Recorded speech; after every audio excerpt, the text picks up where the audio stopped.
Ity fikaroana ity dia nitondrasany Lions Drug Awareness na ny fahatsapantena amin'ny zava-mahadomelona izay hita ao Australie. Ny toaka sy ny atidohanao. Mba fantaro ny zavatra tena miseho marina ao anatin'ny servonao. Mety ho ara-dalàna ny toaka eo amin'ny firenena maro, nefa fantaro tsara ankehitriny fa io toaka io dia zava-mahadomelona amin'ny vatanao. Aoka ianao mba hitandrina tsara amin'ny fahasalamanao. Aoka ianao mba hatsiaro tena. Mba fantaro tsara ny zavatra izay zakan'ny vatanao sy ny tsy zakany intsony. Ny toaka dia zavatra mampadonty saina sy manimba ny fahasalamana. Mba mieritreta tsara ianao alohany hisotronao toaka.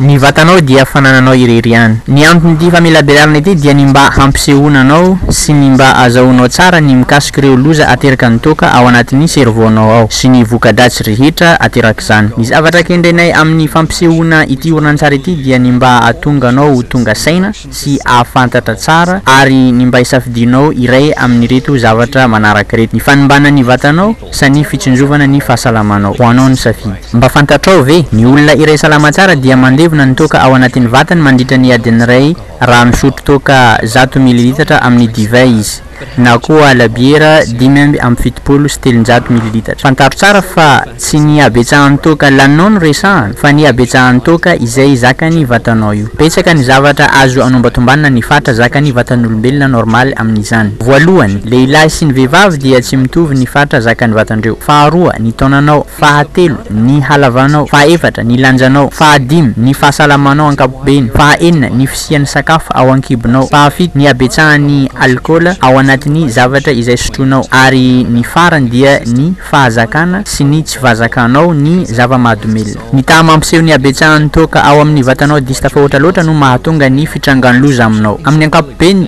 ny fomba fikajiana ny taha mampiseho ny habetsahan'ny toaka amin'ny vatanao dia toy izao: ny fitambaran'ny alkôla rehetra ao anatin'ny vatanao zaraina ny fitambaran'ny rano rehetra ao amin'ny vatanao, satria ny toaka dia levon'ny rano rehetra ao amin'ny vatana. Izany no mahatonga ny fisotroana rano betsaka aorian'ny fisotroan'ny toaka dia tena tsara satria manampy amin'ny fandevonana azy haingana izany. Raha misotro toaka matetika ny olona iray, ny habetsahan'ny toaka ao anatin'ny vatany dia tsy mitsahatra mitombo, ary ny fahavitrian'ny vatana mandevona ny toaka dia tsy mitsahatra midina. Ohatra amin'izany, raha manao labomba amin'ny toaka na misotro zany betsaka loatra ny olona iray, ohatra misotra roma tavoahangy iray na divay tavoahangy 3 manomboka amin'ny 9 hatramin'ny 2 maraina, izany dia midika ny fisotroana toaka 420 avoeny diso tafahoatra raha ampiarina amin'ny toaka izay zakany vatana salama iray. Ny vatanao amin'izany dia mila fotoana manomboka amin'ny 2 maraina ka hatramin'ny 4 maraina andevonina ny toaka ny sotroana iny. Noho izany, ny fitondrana fiara amin'ny ampitsony iny dia tsy hoe fady fotsiny fa tena adalana raha mba mieritreritra ny fiantraikany izany amin'ny atidoha izy. Mba ho fanazavana izany bebe koa dia raha miditra ao anatin'ny vatana ny toaka dia levon'ny vavony izany, nefa tsy levony daholo afa-tsy ny 20 isan-jato ihany, ary ny 20 isan-jato sisa tavela dia sotominy tsinaikely ary tonga any amin'ny fo. Rehefa aveo ny fo dia mitsinjara izany amin'ny vatana manontolo, ary tsy diso anjara amin'izany ireo système nerveux central na ny foibeny ozatra ao amin'ny vatana izay ahitana ny moelle épinière na ny tsokany taolan-damosina sy ny cerveau na ny atidoha izany. Tsy ela akory dia tonga any amin'ny cerveau ny toaka rehetra izay sisa tsy levony vavony iny. Izany no antony mahatonga ny tsirairay rehefa misotro toaka dia mahatsapa fa toa lasa maivana ny loha ary miamalefaka. Ny toaka dia voalohany manimba ny cellule misy ao amin'ny cerveau ary manakatsakana ny fifandraisana misy ao amin'ny cellule samy cellule, mampi-ralentir na mampiadana ny zavatra rehetra ao amin'ny cerveau. Izany no mahatonga hoe na misotro toaka kely aza isika dia mety misy fiantraikany amin'ny lafiny fihetseham-potsika, ny fomba fijerintsika amin'ny zavatra iray, ny équilibre ny vatatsika, ny fitadiditsika na ny fitenitsika sy ny hahatezerantsika ary maro hafa izay tsy voatanisa eto. Moa ve fantatrao fa ny servonao dia mbola mitombo foana hatramin'ny faha 20 taona ka hatramin'ny 20 taonanao. Noho izany dia samia mitandrina tsara fa ny toaka dia mety mitarika fahasimbana ao anatin'ny atidoha izay tsy mety voataha intsony na dia tsaboina aza. Ohatra amin'izany ny fitaovana antsoina hoe cortex cérébral izay misahana ny momba ny fahatsapantena, ny fahaizana mandanjalanja sy ny fanakanana amin'ny fanaovana ny zavatra tsy mety mety.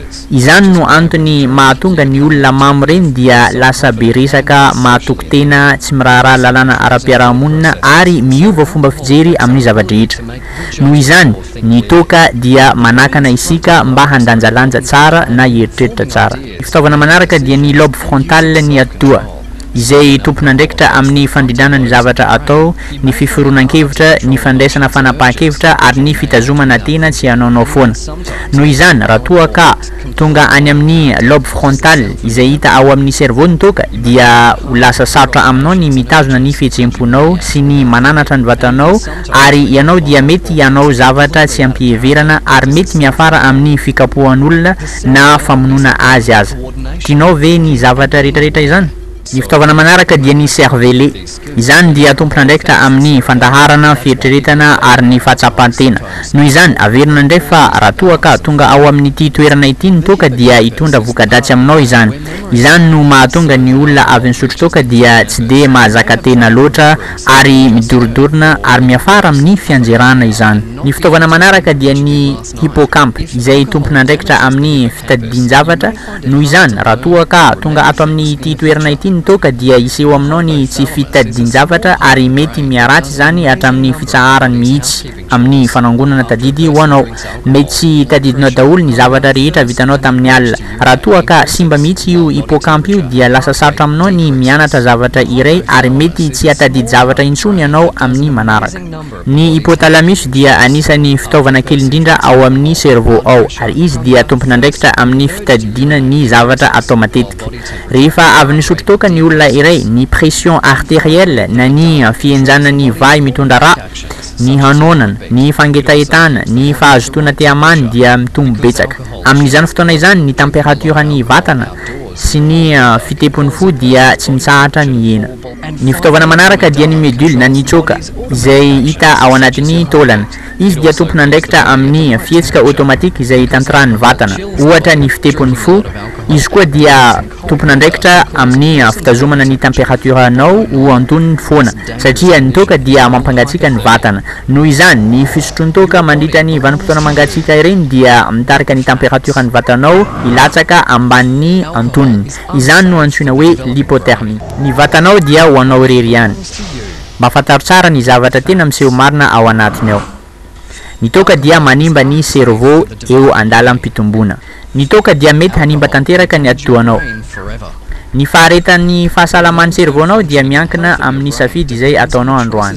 Ny fandraisanao andraikitra manoloan'ny toaka dia mety hanatsara ny fiarahamoninao eo amin'ny sampihavana sy ny mpinamana. Your body belongs to you. Take care of it. It's the only one you have. Ny vatanao dia fanananao irery ihany. Mba kolokoloy tsara izy satria tsy manana roa ianao amin'io vatanao io.